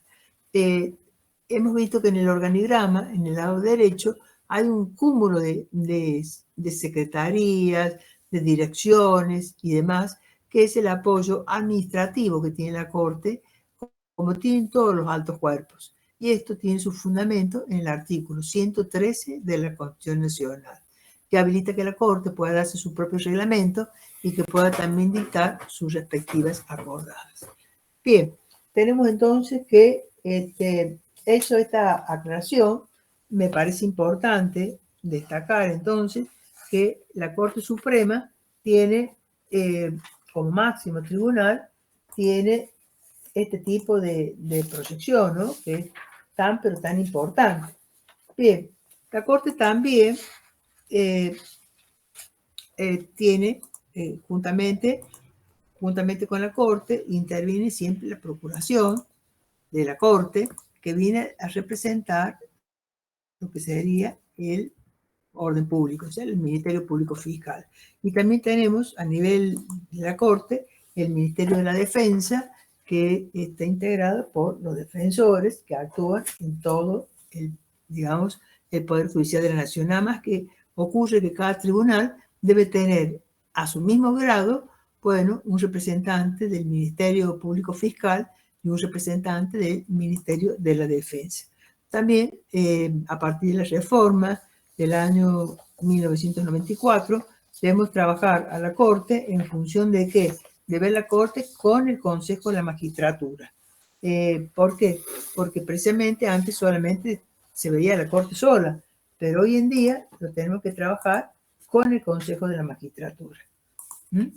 Bien.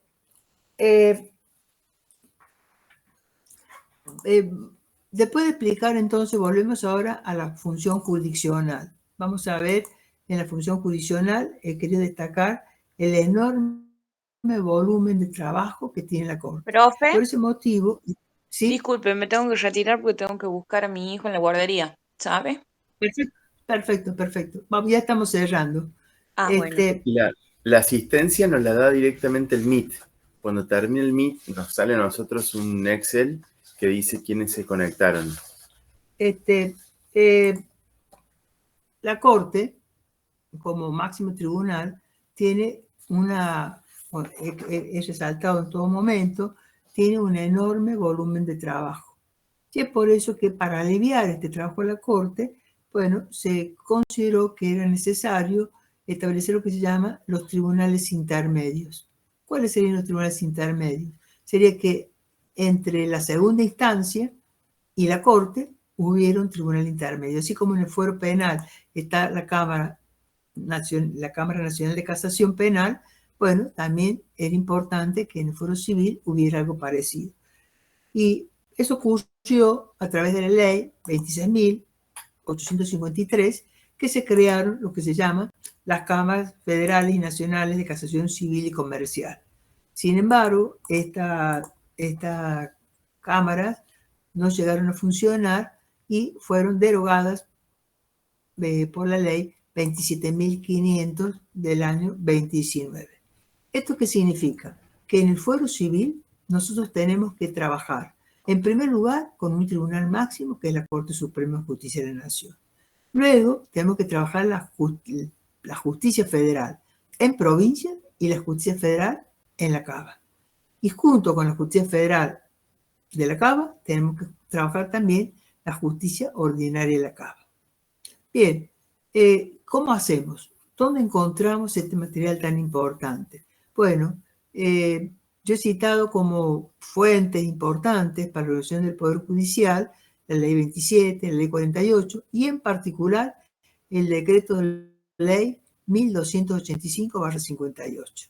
Este decreto no es que sea del año 58, sino que es un decreto que permanentemente es actualizado y de esa manera, digamos, vendría a suplir, si se quiere, lo que constituye una ley orgánica del Poder Judicial de la Nación.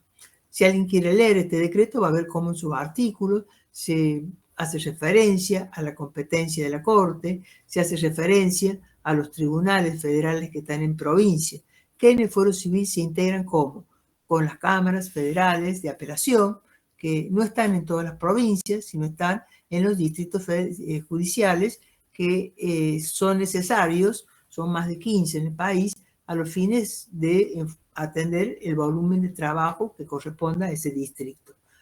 Por ejemplo, la Cámara Federal de Córdoba tiene competencia sobre los juzgados federales que están en Córdoba y el único juzgado federal que está en la provincia de La Rioja. La Cámara Federal de Tucumán tiene competencia en los juzgados federales que están en Tucumán y el juzgado federal que está en Santiago del Estero. O sea, como ven ustedes, se va, digamos, esta segunda instancia, que son las cámaras federales, no responden a los límites geográficos de las provincias, sino responden a qué? Responden a el volumen de trabajo y a los distritos judiciales que existen para la división territorial de la organización del Poder Judicial de la Nación. Bien, en provincia. Bueno, en provincia, ¿sobre qué entienden las cámaras federales? Entienden sobre el artículo 116 de la Constitución Nacional. Esa es la competencia federal, más lo que también le asignan las leyes especiales. Tenemos un artículo muy importante en el decreto 1285/58, que son los artículos 50 y 51 de este decreto, que nos dicen que en provincia, nos dicen en definitiva, federales en provincia, que es, en otras palabras, insisto nuevamente, el artículo 116 de la Constitución Nacional. Y el artículo 51 nos dice qué competencia tienen los juzgados federales en provincia. Y vuelvo a reiterar, no es otro que el artículo 116 de la Constitución Nacional más las leyes reglamentarias. Recapitulando, el Fuero Civil del Poder Judicial de la Nación, ¿cómo es? En provincia. Primera instancia, juez federal. Segunda instancia, Cámara de Apelación. Instancia extraordinaria, Corte Suprema de Justicia de la Nación. ¿Dónde lo vemos? Lo vemos en el decreto 1285/58. ¿Qué artículos consultamos? Bueno, vamos a consultar 3 artículos, si quieren vamos a consultar, para que ustedes, digamos, tengan como una mirada más completa, si quieren trabajar desde la Corte. Ven el artículo 24, donde está regulada la competencia de la Corte. Ven el artículo 50, donde está regulada la competencia de las cámaras federales de provincia. Y van a ver el artículo 51, donde está regulada la competencia de los jueces federales de provincia. ¿Qué artículos de la Constitución estamos trabajando? Para la Corte, el artículo 117 y 116. Para las cámaras federales de provincia, el artículo 116 de la Constitución Nacional. Para los jueces federales de provincia, el artículo 116 de la Constitución Nacional. Bien, ¿alguna dificultad? Ninguna, porque ven ustedes, es muy sencillo, es muy claro. Juez federal, cámaras federales de apelación, Corte Suprema de Justicia de la Nación. Eso es el Fuero Civil Federal. El problema se nos plantea en la Cava. ¿Por qué? Porque en la Cava también tenemos una justicia federal. Esta justicia federal sería, como no hay por el volumen de trabajo de la Cava, se caracteriza porque la justicia federal está integrada por Corte Suprema de Justicia de la Nación, Cámara Civil y Comercial, están juntas, la Cámara Civil y Comercial, y luego cuya competencia se encuentra regulada en el artículo 32. Y luego tenemos las secretarías que obviamente integran la Cámara Civil, y luego en la primera instancia tenemos los juzgados federales. También tenemos juzgados de ejecución fiscal tributaria, 6 juzgados para Capital Federal y 12 juzgados federales para, no Capital Federal, sino para la Cava. Esto es la justicia federal, o sea, juzgados federales, cámaras civiles y comerciales federales y Corte Suprema de Justicia de la Nación. ¿Qué ocurre? Que en la Cava también, dependiendo de la Corte Suprema de Justicia de la Nación, tenemos lo que serían los servicios judiciales civiles de justicia ordinaria que corresponden a la Cava y que, de conformidad a la reforma constitucional del año 1994, la Corte Suprema de Justicia de la Nación se lo tiene que transferir a la Cava. Pero hasta la fecha, esa transferencia de servicios del fuero civil no se han hecho. Se han hecho las del fuero penal, pero no las del fuero civil. Todos estos jueces y camaristas que prestan esta justicia ordinaria para la Cava dependen de la Corte Suprema de Justicia de la Nación. Son jueces federales, pero a quienes no se les ha asignado una competencia federal, sino se les ha asignado una competencia ordinaria. Así como en La Rioja tenemos los tribunales, la función judicial provincial y los tribunales federales, también la Cava tiene los juzgados federales y una justicia local. Pero esa justicia local, en este tiempo de transición, en este tiempo bisagra, depende de la Corte y no depende de la Cava. ¿Esto qué significa? Que todos en Argentina hagamos 3 justicias. La justicia local, la justicia federal local y la justicia ordinaria que se presta a la Cava, pero que depende de la Corte Suprema de Justicia de la Nación. Cuando la Corte transfiere estos servicios judiciales a la Cava, bueno, se nos va a simplificar mucho esta situación. ¿Cómo entonces estaría organizada esta justicia ordinaria de la Cava? Bueno, Corte Suprema de Justicia de la Nación, de ahí descendemos, tenemos las cámaras, que serían la segunda instancia, cámaras de apelación o tribunales de alzada, pero aquí, a diferencia de las cámaras federales, no está unido el fuero civil y comercial, sino está separado. Tenemos la Cámara Comercial y tenemos la Cámara Civil por separado. Recordemos que en materia federal tenemos Cámara Civil y Comercial todos juntos. En materia de justicia ordinaria de la Cava las tenemos separadas. Luego descendemos a los juzgados de primera instancia. Debajo de la Cámara Comercial tenemos 26 juzgados comerciales que cumplen una función ordinaria de competencia ordinaria para la Cava. Y debajo de la Cámara Civil tenemos 24 juzgados de familia y 86 juzgados patrimoniales. Esta sería la estructura que tenemos en la organización del Poder Judicial de la Nación.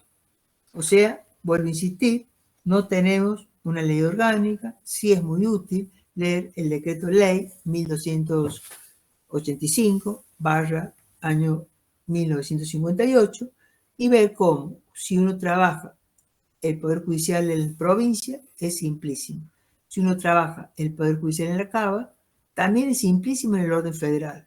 Lo único que hace ruido y complica es que jueces federales que dependen de la Corte Suprema de Justicia de la Nación no actúen como jueces federales, sino que se les asigne función de ser la justicia ordinaria de la Cava y que es un servicio que debe ser transferido cuando así se disponga para que sea la Cava quien lo preste directamente a través de su Poder Judicial de la Cava. conforme, por supuesto, su respectiva constitución.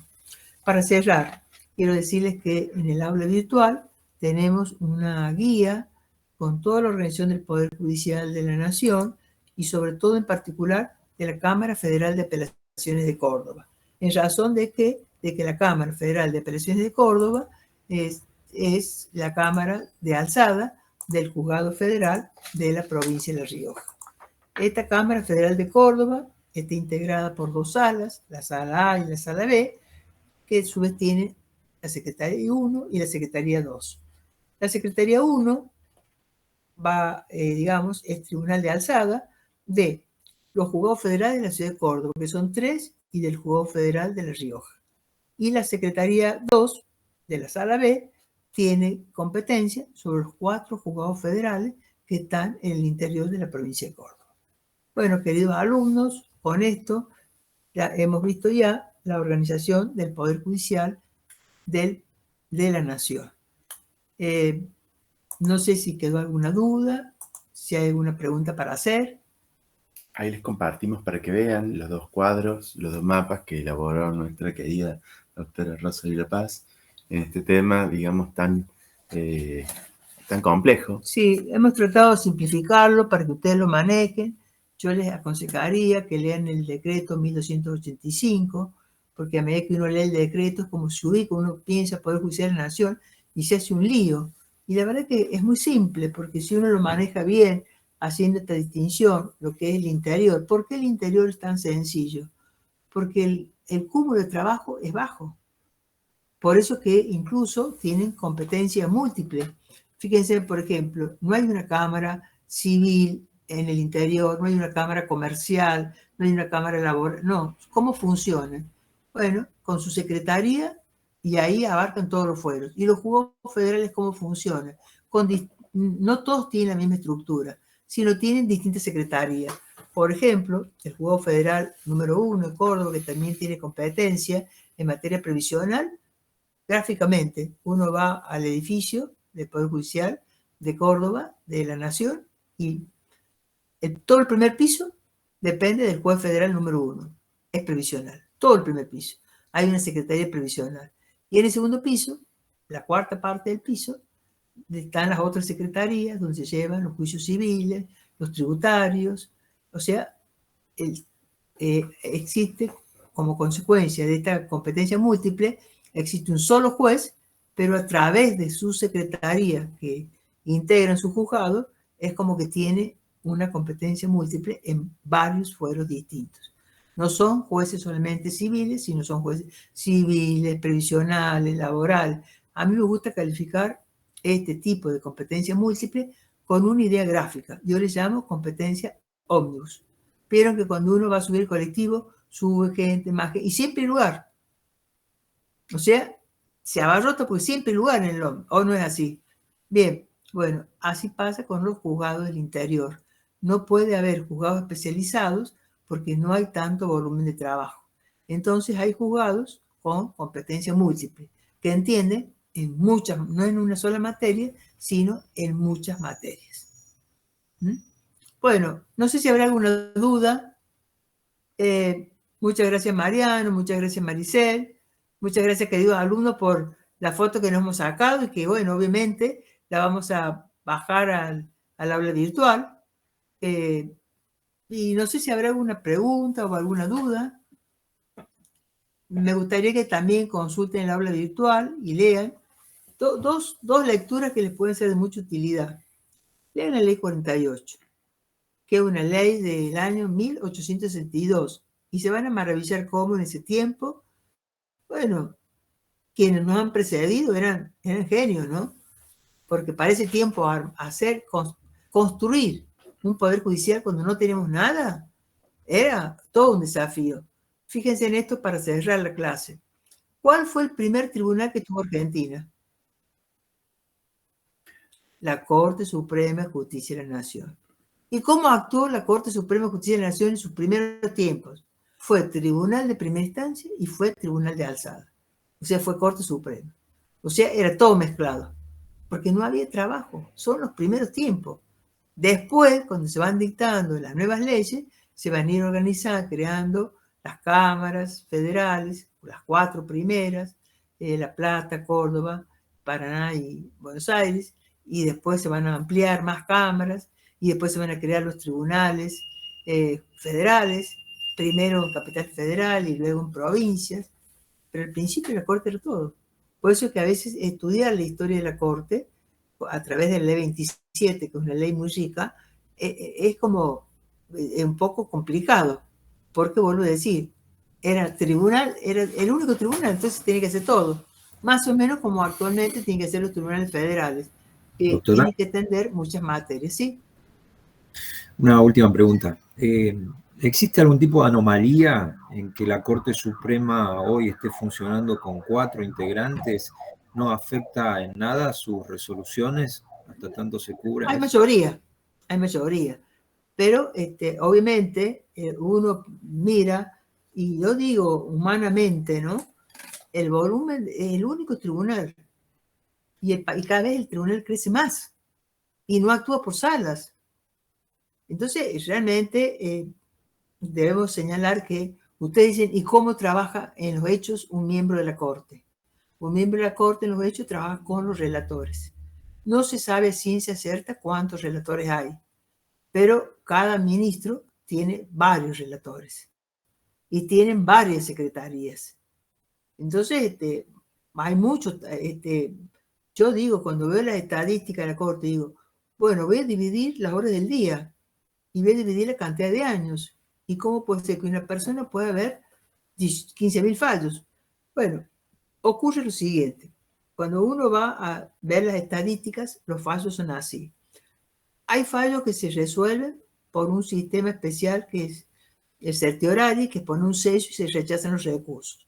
De esos 15.000, más o menos, habrá unos 12.000 que se rechazan por esa vía, a través del sello del certiorari. O sea que ya de los 15.000, restamos a 3.000, a lo mejor, expedientes que quedan. De esos 3.000 expedientes, hay que distinguir aquellos que se resuelven con precedentes anteriores. Y ahí podemos bajar más o menos unos 2.000. Y de los que fallos de la Corte, pueden estar quedando unos 1.000. Más o menos. Esa lectura es global. Lo que hay que hacer es ver la estadística de cada año y ahí uno va viendo en cada uno de los ítems cómo se integra este número total de fallos. No es que la Corte dicte 15.000 sentencias, porque es imposible humanamente. Pero sí salen 15.000 resoluciones, cada una con estas particularidades que les indico. De todas maneras, en lo personal, cuando a medida que crezca más el país, a medida que también digamos, se judicializa todo y se complejiza todo, y hay cada vez, digamos, la recepción de las nuevas tecnologías, y hay que ver también si es insuficiente o si hay que ampliarlo, porque la labor judicial crece. Antes éramos, no sé, muy pocos y ahora superamos los 50 millones. Claro. Entonces, uno tiene que ser realista en esto. Es como, yo veo las estadísticas y digo, bueno, por más que no hayan fallos, pero por lo menos leyeron o sea, no fallaron todos los casos, pero leyeron que tienen todos esos casos. ¿Y cuánto cuesta leer esos casos? ¿Cuánto tiempo para leer los casos? Entonces hay que ser realista en ese sentido, ¿no? Si ustedes quieren hacer una comparación, porque me encanta esta pregunta que me acaba de hacer Esteban, y con esto cierro, pregúntenme en cuántos fallos ve la Corte Suprema de los Estados Unidos por año. Pregúntenme. ¿Cuántos? 100. El volumen de trabajo son 100 fallos. Podrá extenderse a 105, pero el volumen, el promedio, son esos, los grandes casos. O sea, a la Corte tienen que llegar los grandes casos. Y los grandes casos están ahí en la centena. Podrá extenderse 150, pero no más. Y nosotros tenemos 15.000, 18.000. Un año tuvimos 22.000. O sea, entonces hay que ponerse a pensar. No es fácil, no es fácil. O sea, tampoco lo vamos a sacar diciendo, esta es la solución. Hay que pensar, estudiar, manejar estadísticas. Bueno, Eso se llama gestión judicial. Hay muchas maneras, actualmente hay muchas propuestas y muchas formas nuevas de modernizar una justicia que venía con mucho atraso, porque nosotros veníamos mirando más el siglo XVIII que el siglo XXI. Y entonces todo eso hay que un problema de modernización. ¿Por qué? Porque nosotros no debemos perder de vista que el servicio de justicia debe ser eficaz. Y pregunto, cuando un sistema no es eficaz, tenemos fallos, causas que duran 5 años, expedientes que se demoran en fallar, ¿hay eficacia? No hay eficacia. No. Entonces, si no hay eficacia, ¿qué hay que hacer? Justicia lenta no es justicia, como dice. Y si no hay eficacia, Esteban, ¿qué hay que hacer? Implementar mecanismos para que haya un servicio de justicia eficaz.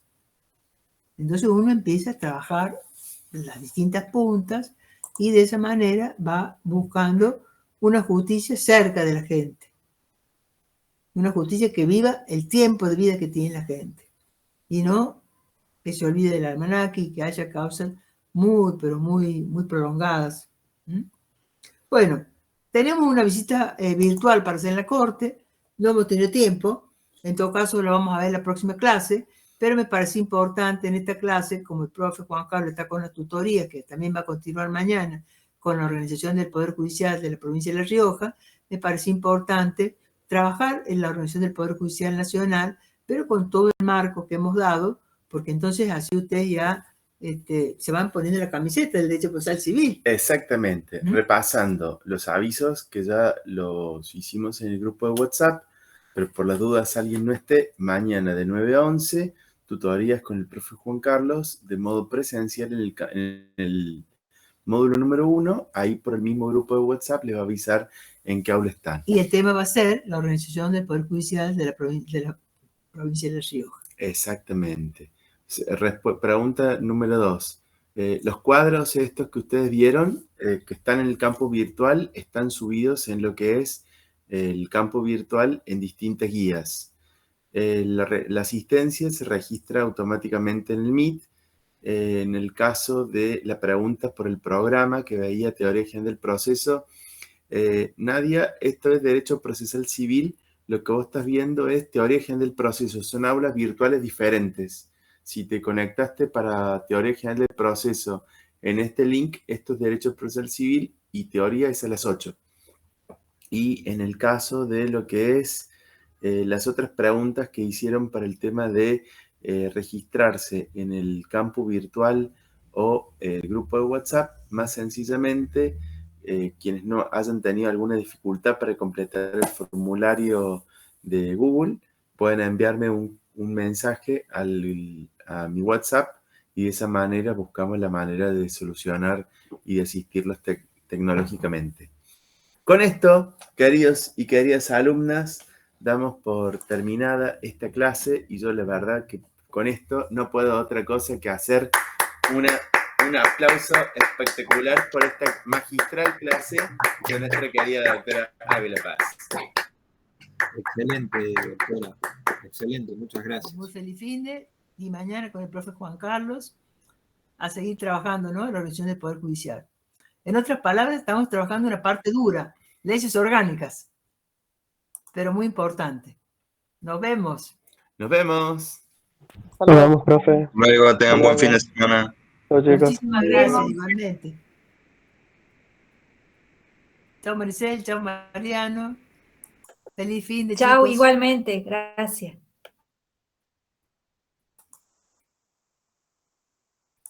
Hasta luego.